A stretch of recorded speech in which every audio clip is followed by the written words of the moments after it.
Tsunami की बात करते हैं।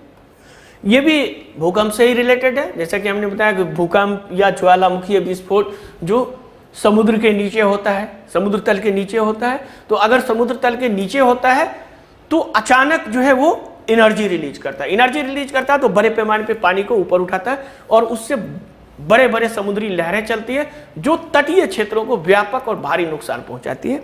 उसको हम लोग तो सुनामी, भूकंप और ज्वालामुखी विस्फोट से समुद्र के स्तर में अचानक वृद्धि हो जाती है, जिसके परिणाम स्वरूप उच्च ऊर्ध्वाधर तरंग, मतलब लार्ज वर्टिकल तरंग, समुद्र के पानी का अचानक विस्थापन होता है के रूप में, जिससे सुनामी को बंदरगाह की लहरें कहा जाता है। ये बेसिकली जापानी भाषा का शब्द है। जापानी भाषा में इसको बंदरगाह की लहरें, सुनामी कहा जाता है, या इसको हम लोग समुद्री भूकंपीय समुद्री लहरें, सिस्मिक सी वेव भी कहते हैं। तो इसको सिस्मिक सी वेव भी कहते हैं, बंदरगाह की लहरें भी कहते हैं, और जिसको हिंदी में आपको भूकंपीय समुद्री लहरें भी कहते हैं सुनामी को।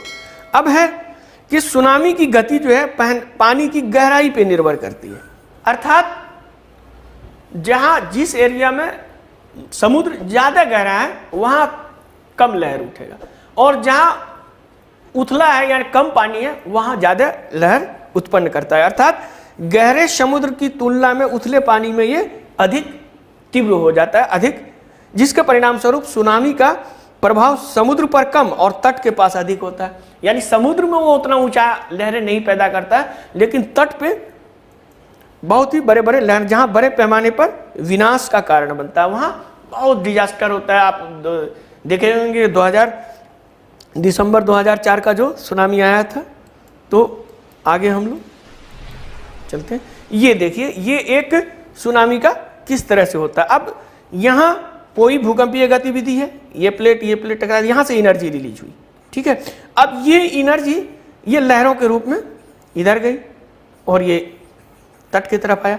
अब देखिए ये तट है और तट से सीधा लकीर खींचिए, तो यहाँ इस लेवल पे कोई ज़्यादा ऊंचाई नहीं है, लेकिन जैसे ही ये इस तट पे आता है तो इसकी ऊंचाई काफ़ी, ये देखिए बिल्डिंग है तो कितनी ऊंचाई हो गई, ये बिल्डिंग से काफ़ी ऊंचा हो गया, ये देखिए कितनी ऊंची हो गया।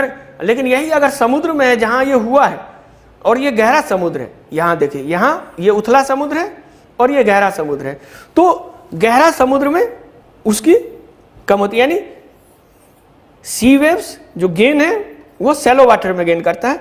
सुनामी ट्रेवल हाई स्पीड, और यहाँ से जैसे होता है स्पीड में आता है, और ये सी वाटर पुस्ट अपवर्ड एवं रप्चर, जैसे कि हमने बताया कि भूकंप होता है वहाँ जो ये, तो इसमें शॉक वेव्स, और फाइनली जो है आपको फॉल्ट जो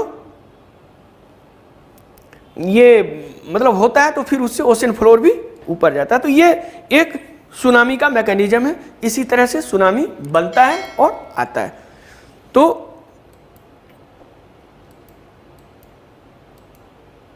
अब है सुनामी का समन। जैसे कि हमने बताया कि जो भी डिजास्टर की बात हम लोग करेंगे तो उसके मिटिगेशन के क्या उपाय किए जा सकते हैं, इस पे हम लोग चर्चा करेंगे। तो ये कोई व्यक्तिगत राज्य यानी कोई भी एक राज्य की जिम्मेदारी या सरकार की क्षमता के परे है, क्योंकि जब सुनामी आता है तो महासागर में आता है और बड़े क्षेत्रों को प्रभावित करता है, तो इसमें कोई भी पॉलिटिकल बाउंड्री मायने नहीं रखता है कि कौन सा स्टेट का है, कौन सा देश का है, उसमें बहुत सारे देश प्रभावित होते हैं। अतः इसको अंतर्राष्ट्रीय स्तर पर संयुक्त प्रयास से इन आपदाओं को निपटने का संभावित तरीका है। जैसा कि हमने बताया था 26 दिसंबर 2004 को जो सुनामी आई थी, जिसमें 3 लाख से अधिक लोगों की मौत हुई थी। ये भारत उसी समय में दिसंबर में 2004 में सुनामी आपदा प्रबंधन के अंतर्राष्ट्रीय इंटरनेशनल सुनामी वार्निंग सिस्टम में शामिल हो गया। यानी इंटरनेशनल उसी टाइम में 2004 में ही दिसंबर में भारत भी इसमें शामिल हो गया। अब ये सुनामी वार्निंग सिस्टम होता क्या है, तो ये जो है सुनामी वार्निंग सिस्टम, ये होता क्या है कि जैसे देखिए, ये जैसे अभी हमने बताया कि ये 2 प्लेटें टकरा गई, मतलब या टेक्टोनिक या बताया भूकंप से आता है या फिर ज्वालामुखी विस्फोट से। तो जैसे ही इसके अंदर कोई ज्वालामुखी विस्फोट या भूकंप कुछ भी होता है तो जैसे ही ये पानी को रिप्लेस करता है तो एक यहाँ सेंसर लगा होता है, और ये सागर है, ये सागर है, और सागर के ऊपर उस सेंसर का वायर यहाँ जुड़ा हुआ था। एक फ्लोटिंग स्टेशन होता है, ये फ्लोटिंग स्टेशन होता है, तैरता हुआ। अब ये फ्लोटिंग स्टेशन जैसे ही यहाँ कोई भी हरकत हुआ, कोई भी हलचल हुआ, तो ये फ्लोटिंग स्टेशन तुरंत सिग्नल वार्निंग। अब इसका किनारा है समुद्र का, ये समझिए समुद्र का किनारा है, तो समुद्र के किनारा पे एक स्टेशन बना होता है, वार्निंग स्टेशन। इसको तुरंत ये संदेश भेज देता है कि यहाँ सेंसिटिव। अब जैसे ही यहाँ संदेश भेजा, ये तुरंत इस एरिया में जो भी, सपोज कीजिए ये इतना बड़ा समुंदर है और ये समुद्र में यहाँ सुनामी आने की संभावना है, तो इस एरिया में जो होता है तुरंत सबको वार्निंग दे देता है कि भाई वहाँ ऐसी घटना हुई है और ये आपका सुनामी आने वाला है।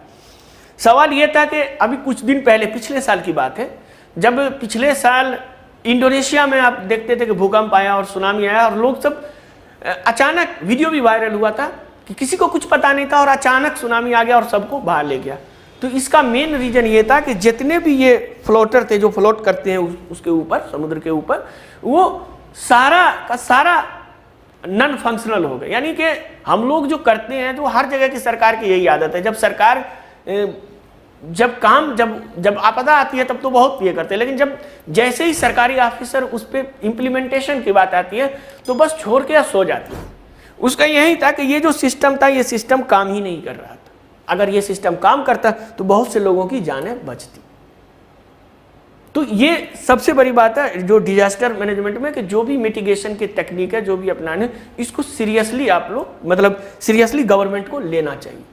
तो ये डिजास्टर आपदा है और ये आपको यूपीएससी के लिए बहुत महत्वपूर्ण है। इसलिए क्योंकि आप जब आईएएस क्वालिफाई करेंगे, यूपीएससी बनेंगे, तो जब वहाँ का डीएम होता है तो वही उसका डिजास्टर मैनेजमेंट देखता है। तो ये जो एक मैकेनिज्म है, तो इसीलिए इसको रखा गया, और ये अक्सर इससे मेंस में और पीटी में तो आपको क्वेश्चन पूछे ही जाते हैं।